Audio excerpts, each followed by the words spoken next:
Hey friends, welcome back to another week of What's for Dinner. If you're new here, hello and welcome. I am Taylor.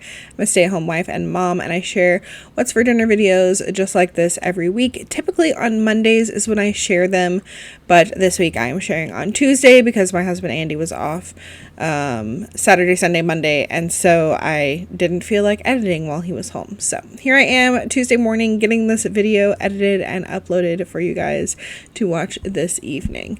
I do share these every week, hopefully to motivate you to cook more for your family and inspire you to maybe try some new recipes.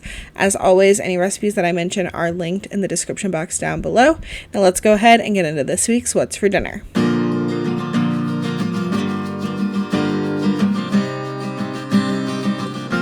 Friday night we had my one pot hamburger helper style stroganoff. So I'm starting off here by seasoning up 1 pound of ground beef. I like to do some salt, pepper, onion powder, garlic powder, rosemary, and then typically I use the Trader Joe's umami seasoning. I couldn't find it. I don't know where it went, but instead of that I used some steak seasoning, and then I just browned that up until my ground beef was done. And then I'm using a paper towel here to drain off any excess grease. It doesn't have to be perfect. I just like to get most of it out. And then I add in a teaspoon of Worcestershire sauce and some minced garlic. I'm just using the jarred stuff. I'm going to stir that around, cook it for about 30 seconds, and then I'm going to add in 1 cup of beef broth, 1 cup of milk, and 1 cup of water, and 4 cups of egg noodles. And then I'm going to bring that to a boil. Once it comes to a boil, I reduce the heat to like medium low and cover this and let it simmer for 5 to 10 minutes or until the egg noodles are done and most of that liquid is absorbed. Then you're going to stir it. Taste it for any more seasonings, make sure your noodles are done, and then add in about half a cup to a cup of sour cream, depending on your preferences. And again, taste it for more salt, pepper, whatever. And I put the lid back on it and let it sit for about 5 minutes and it will thicken up. And then we always like to serve this with some buttered bread on the side and a can of peas. Growing up, whenever we had a boxed hamburger helper, that is how we always had it. So that is what I do. Next up, I made yellow rice and salmon bites. I've made this recipe 2 times before now. This is time number 3, I think. I originally found this recipe on the Lemon 8 app, so I will have it listed out down below for you guys. Starting off here with some oil, and I'm heating that up, and then I'm going to cook up some diced peppers. I had some yellow and orange left, so I just sauteed those for a couple of minutes. And then I'm going to add in 1 box of yellow rice. Saute that for a little bit, and I'm also adding in some spinach. I'm just tearing it apart with my hands, and we're gonna let that wilt for like 30 seconds, not too long. And then we're going to add in however much liquid it says on the back of your box of rice. This is going to vary depending on what brand of rice you use, but I use what my box of rice calls for, and this is the yellow rice from Aldi. I'm also going to add in 1 can of cream of chicken soup and then the seasoning packet that came with the rice. I'm going to stir that all together really well, and then I brought this to a boil. My box of rice said to bring it to a boil and let it boil for 1 minute, and then put the lid on and reduce the heat and let it simmer for like 25 minutes with a lid on it. So those are the instructions that I followed for my rice. While my rice was simmering, I worked on my salmon. I've got about 1.5 pounds here of salmon that I have cut up into bite-sized pieces. I've got it on an air fryer basket that I've lined with foil, and I am spritzing it with some cooking oil, and then I'm seasoning it all over with salt, pepper, garlic powder, and then I'm using Cajun seasoning because I was out of my blackened seasoning. The first 2 times I used blackened seasoning, but this time I was out, but it still turned out delicious. I then cooked this in the air fryer on 375 for about 10 minutes. Once the rice was done, I stirred it all around really good. This is a very creamy rice, as you can see. It's because it's got that cream of chicken in there. So if you don't want it as creamy, definitely leave out the can of cream of chicken. But I'm going to stir it around, and then I'm going to top it with the salmon bites and then just drizzle on a little bit of melted butter, and then this is ready to serve. As I said, this is like the third time I've made this recipe. We love it. The little salmon bites get crispy and like melt in your mouth. Making them in the air fryer, I highly recommend making them in the air fryer. I did try them once in the oven. Definitely better in the air fryer. And this is just filling. It's creamy and rich, and then it's also got like spinach in there, so you're getting some veggies and the peppers too. Just a nice one pot meal almost. Sunday, I went really easy and did a bubble up pizza bake. So I'm starting off here with my 9x13 pan, and I am spritzing it with some cooking spray. And then I've got this can of jumbo biscuits, and I'm going to quarter each biscuit with my kitchen shears. I find that is the easiest way to cut them up. And then I'm going to add in probably about a third to a half a jar of marinara sauce to coat these, and just like stir that all around and spread them out in the pan.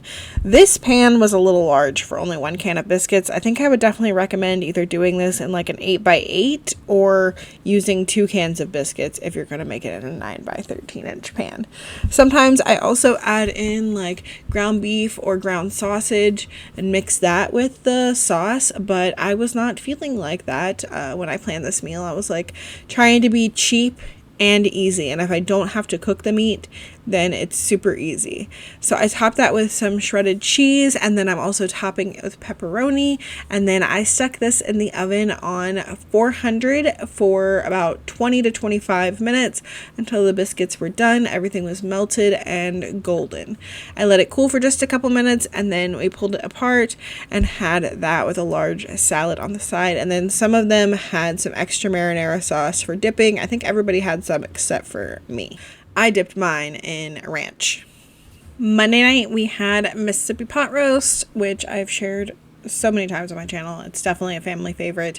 My family goes insane for the carrots in this. They love them so much. So we had that with potatoes and carrots, of course, that go in with the Mississippi pot roast. That's how we do it. And then I served it on top of some white rice. If you saw the vlog that I put up on Sunday, you know that Tuesday night we had chicken salads for dinner. So I'm starting off here with some thinly sliced chicken breast, and I am seasoning that all over with some garlic powder, salt, pepper. Instead of salt, I actually did onion salt, pepper, some paprika, a little bit of Tony's Creole seasoning. I think that was it. And I spritz it with a little bit of olive oil cooking spray. And I did that to both sides of the chicken. And then I am cooking this on my Cuisinart griddler. I talk about this thing whenever I use it.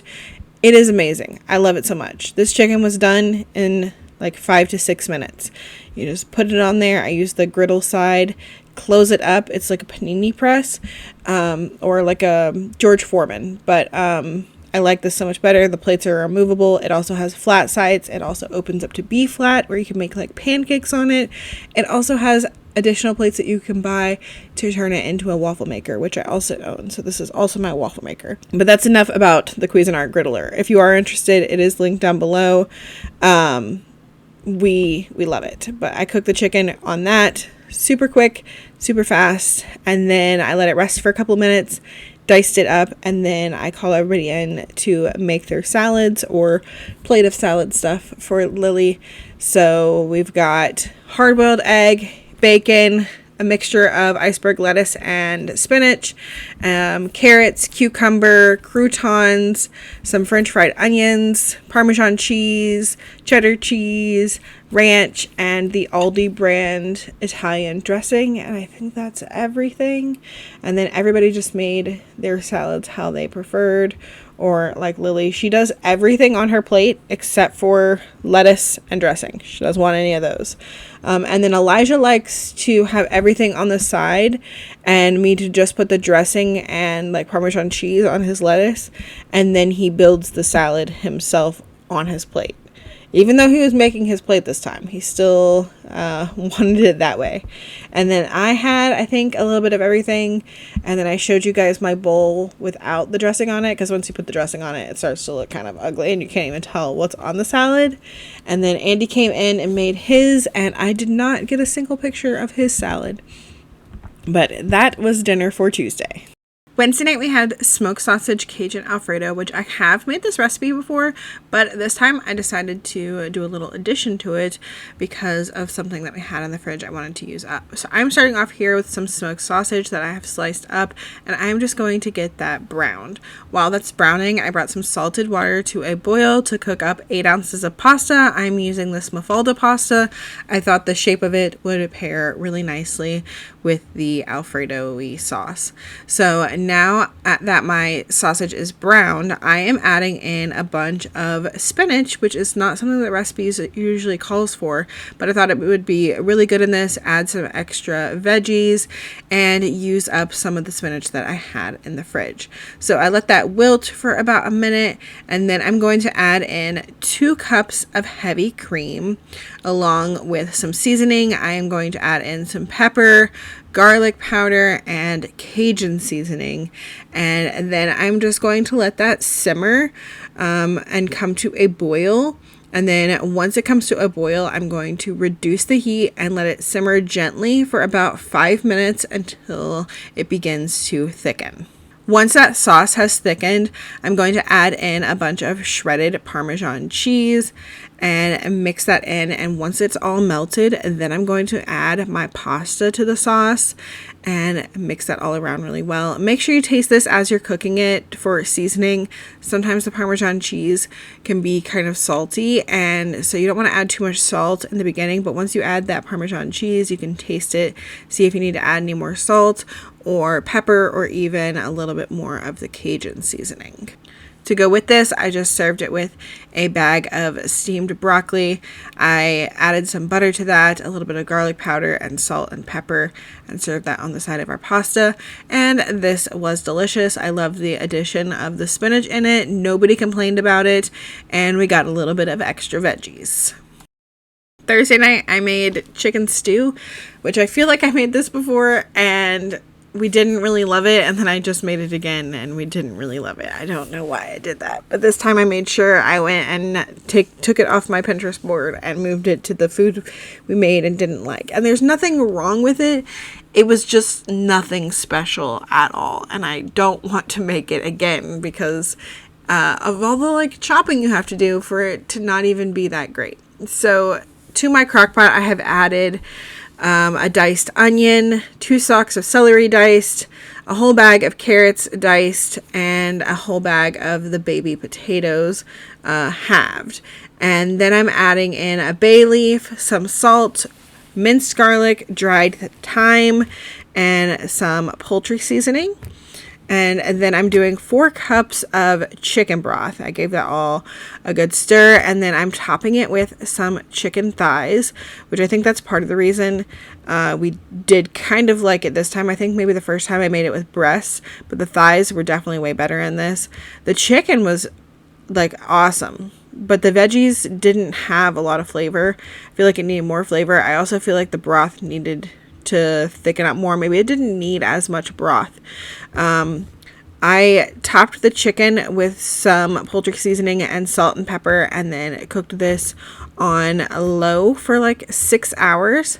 And then when I came back, I added in some cornstarch and water. I did 2 tablespoons of cornstarch, 2 tablespoons of cold water, mixed it together, added it in, kind of cut up the chicken a little bit. And the broth just didn't thicken up that much. I don't know if I needed to add in more cornstarch.